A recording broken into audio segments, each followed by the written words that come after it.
जब से work from home start हुआ है, हुआ क्या है, लो बैक एक या कमर दर्द के पेशेंट ओपीडी में बहुत सारे बढ़ गए हैं और एज वही कॉमन 20 से लेके 50 साल। हर पेशेंट आके एक ही चीज़ जानना चाहता है, क्योंकि हर कोई जो है गूगल और यूट्यूब यूनिवर्सिटी से पढ़ के आता है और पूछता है एक ही सवाल है कि डॉक्टर साहब कहीं स्लिप डिस्क तो नहीं हो गई। तो आइए आज हम इस वीडियो में जानते हैं कि स्लिप डिस्क होती क्या है, ये होती क्यों है, इसका बचाव कैसे करें और इसका इलाज कैसे करें। मेरा नाम है डॉक्टर संकल्प पांडे, मैं सीनियर ऑर्थोपेडिक सर्जन हूँ और इस टॉपिक के बारे में इस वीडियो में हम डिस्कस करेंगे। इससे पहले हम ये जाने कि स्लिप डिस्क होती क्या है, पहले नॉर्मल डिस्क तो समझ लो। नॉर्मल डिस्क के बाद ही तो स्लिप डिस्क समझ में आएगी। जो रीढ़ की हड्डी होती है वो इस तरीके की होती है। रीढ़ की हड्डी कभी भी एक हड्डी की नहीं बनी होती, वो बहुत सारी हड्डियों से बनी हुई होती है। इस हर हड्डी को हम वर्टिब्रा कहते हैं। हर वर्टिब्रा, दो वर्टिब्रा के जोड़ के बीच में एक डिस्क होती है जिसको हम कहते हैं गद्दी हिंदी भाषा में, या फिर डिस्क। इस डिस्क का रोल क्या होता है, अब आप ये समझिए कि अगर ये पूरी की पूरी एक सिंगल हड्डी होती या सीधी हड्डी होती बम्बू की तरह, तो मूवमेंट तो होता ही नहीं।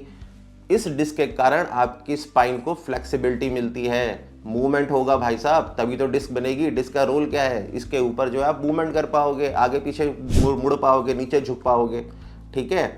दूसरा डिस्क का रोल क्या है, डिस्क का दूसरा रोल होता है कि ये शॉक एब्जॉर्बर की तरह काम करती है। शॉक एब्जॉर्बर सबको पता है, गाड़ी में सबके शॉक एब्जॉर्बर होता है। करना क्या होता है शॉक एब्जॉर्बर को, शॉक एब्जॉर्बर सिर्फ एक काम करेगा और वो काम क्या करेगा, झटकों को कम कर देगा। अब अगर हम इसी डिस्क का टॉप व्यू देखें तो टॉप व्यू में अगर हम देख सकें तो इसको एक बिस्किट की तरह होता है। चारों तरफ से तो बहुत ही हार्ड, पर बीच में एक सॉफ्ट सॉफ्ट सी जेली। जो चारों तरफ का एरिया होता है उसको हम कहते हैं एन्युलस फाइब्रोसिस, और जो बीच में होता है उसे हम कहते हैं न्यूक्लियस पल्पोसिस। अब नाम से ही समझ सकते हो, पल्प टाइप से है मतलब जेली टाइप से है, और चारों तरफ का हार्ड एरिया है। ये होती है नॉर्मल डिस्क की संरचना। अब जानते हैं ये स्लिप डिस्क क्या होती है। भाई साहब नॉर्मल डिस्क तो जान ली, लेकिन अगर एनुलस फाइब्रोसिस जो बिस्किट का चारों तरफ का पार्ट था उसमें कहीं टीयर आ जाए या उसमें कहीं कटा फटा हो, तो उससे क्या होगा, जो अंदर की जेली लाइक मटेरियल है ना, वो बाहर निकलने के चांसेस बढ़ जाएंगे या वो बाहर निकल सकती है।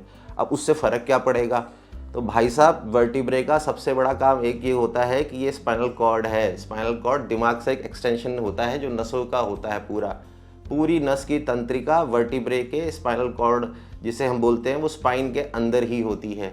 इससे निकल रही होती हैं, ये पीली पीली आप देख पा रहे हैं, ये निकल रही होती है नसें। अब क्या होता है, दो वर्टिब्रे के बीच में अगर प्रेशर पड़ा और यहाँ पे कोई टीयर था एनुलस फाइब्रोसिस में, तो न्यूक्लियस पल्पोसिस आ जाएगा पीछे, ये करके खटाक से पीछे आया और इसने क्या करा, ये पीली वाली नस को दबा दिया। अब क्या हुआ, नस पे शुरू हो गया प्रेशर पड़ना, तो नस पे प्रेशर पड़ा या दबाव पड़ना शुरू हो जाएगा।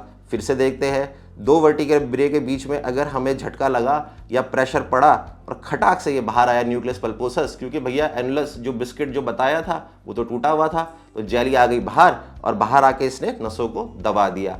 इसी को हम कहते हैं स्लिप डिस्क। अब आप देख सकते हैं कि स्लिप डिस्क क्या होती है। तो हम यहाँ पे देख पा रहे हैं जो ये लाल लाल पोर्शन है डिस्क का, जैसे हमने उसमें देखा था कि जेली निकल गई बाहर और जाके दबा रही है नसों को, जो ये येलो येलो है। अब ये किसी भी लेवल पे हो सकता है। ऊपर के लेवल पे होगा तो हम कहते हैं सर्वाइकल का दर्द हो गया, नीचे के लेवल पे होगा तो हम कहेंगे सियाटिका का दर्द हो गया। क्यों भाई साहब, भाई साहब इसलिए क्योंकि डिस्क जाके नसों को दबा रही है। नसों को दबाने से क्या होगा, अब ये जानना तो बहुत ज़रूरी है। अब हम इस चीज़ को इस बॉल से समझ सकते हैं।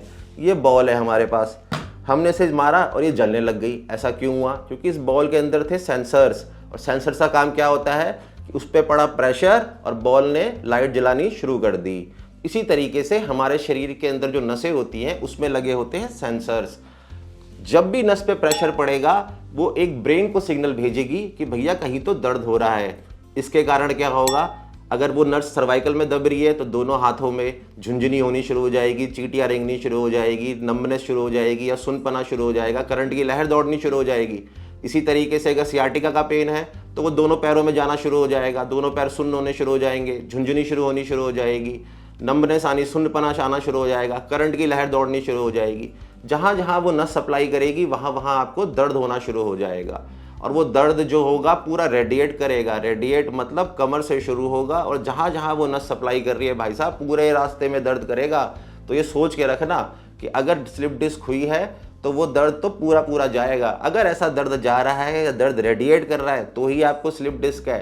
अगर वो दर्द सिर्फ कमर तक सीमित है या गर्दन तक सीमित है तो वो सर्वाइकल नहीं है, वो सियाटिका नहीं है, वो स्लिप डिस्क भी नहीं है, वो सिर्फ मांसपेशियों का दर्द है। तो स्लिप डिस्क का दर्द रेडिएट तो ज़रूर करेगा, नस दबेंगी, सिम्टम आएंगे, जहाँ जहाँ नस सप्लाई करेगी वहाँ वहाँ दर्द होगा। देखिए फ्रेंड्स, 90% केसेस में जैसे मैंने बोला कि ये ठीक हो ही जाना है, रेस्ट, फिजियोथेरेपी, गर्म ठंडे की सिकाई और फिर मेडिकेशन से। लेकिन अगर 3 महीने बाद भी ये दर्द बना हुआ है और 3 महीने बाद भी ये दर्द चलता जा रहा है तो आपको फिर सोचने की ज़रूरत है।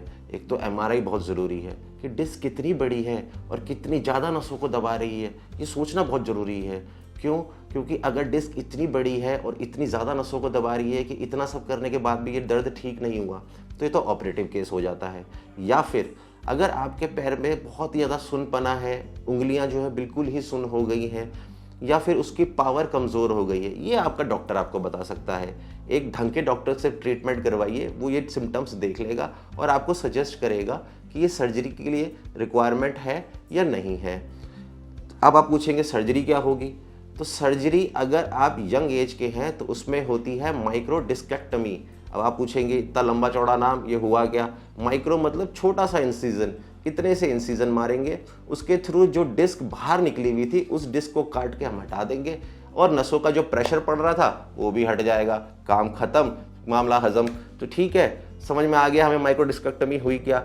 लेकिन अगर आपकी उम्र ज़्यादा है और डीजेनरेटिव स्पाइन डिजीज़ है या डीजेनरेटिव स्पाइन डिसऑर्डर है आपको, उस केस में हमें स्पाइन को फिक्स करना पड़ता है। अब आप पूछोगे स्पाइन को फिक्स कैसे करना है? तो जो ऊपर नीचे का वर्टिब्रे होता है जिसके अंदर से डिस्क बीच से बाहर निकल के बल्ज करी हुई है, वहाँ हम स्क्रू डाल देंगे और उसको रॉड से कनेक्ट कर देंगे। जो बीच का डिस्क है उसे हम हटा देंगे, उसकी जगह हम बोन ग्राफ्ट भर देंगे या केज लगा देंगे और दोनों वर्टिब्रे को आपस में कर देंगे फ्यूज़। फ्यूज़ मतलब दोनों हो गए जुड़ गए आपस में।